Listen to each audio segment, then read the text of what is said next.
आज आपण दोन डायरेक्ट कंडक्टर असतील तर महावितरणमध्ये बऱ्याच प्रकारचे जॉईंट्स वापरले जातात. तर त्याच्यातला जनरली पडतो की कंडक्टर स्नॅप झाल्यानंतर किंवा तुकडा झाल्यानंतर दोन कंडक्टर एकमेकांना कसे जॉईन करायचे. तर आपण त्याचा प्रात्यक्षिक लाईन स्टॉपच्या मार्फत बघूया या ठिकाणी. तर एक साधारणतः याचा आपल्या 1.5 फुटाच्या अंतरापर्यंत त्यांचे थ्रेड्स काढून घ्यायचे, एक एक स्ट्रँड.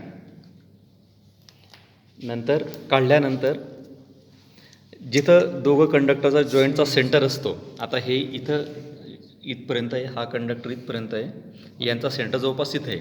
तर इथून आपण त्याचं स्ट्रँड्स काढल्यानंतर त्याचं बाइंडिंग चालू करायचं.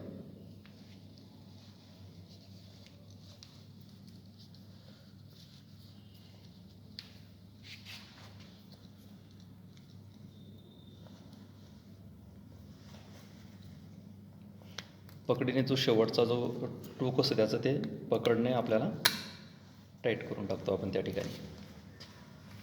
त्याच पद्धतीने सेकंड स्ट्रँड काढला आता.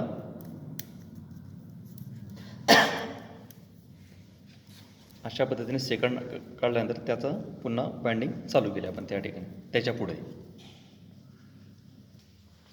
आता तिसरा स्ट्रँड काढतोय आपण आणि जिथं मागची बाइंडिंग संपली होती त्याच्या पुढे पुन्हा तिथून आपण त्याचं बाइंडिंग सारखं चालू केलं आपण त्याला.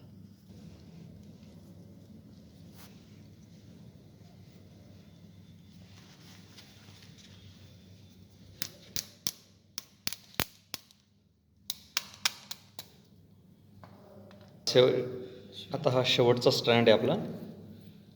आपण सुरुवातीपासून बघू शकतात. तर इथून आपण चालू केलेले होते आणि असं करत करत सेंटर पोझिशनपासून इकडं आता शेवटच्या थ्रेड्सवर आपण आलेलो आहेत. आता ज्या पद्धतीने आपण इकडच्या कंडक्टरचे सर्व स्ट्रँड्स याच्या सेंटरपासून इकडे नेले, तसंच उरलेला जो कंडक्टर आहे ह्या साईडचा, आता याचे एक एक स्ट्रँड काढून इथून ह्या भागाला त्याचं बाइंडिंग करणार आपण आता.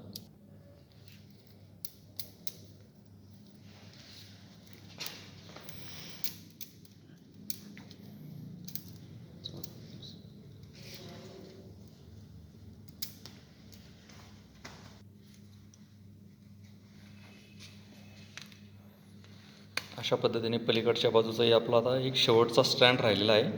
आपण त्याला बाइंडिंगच्या द्वारे उर्वरित कंडक्टरवर पुढे कंटिन्यू केलेला आहे.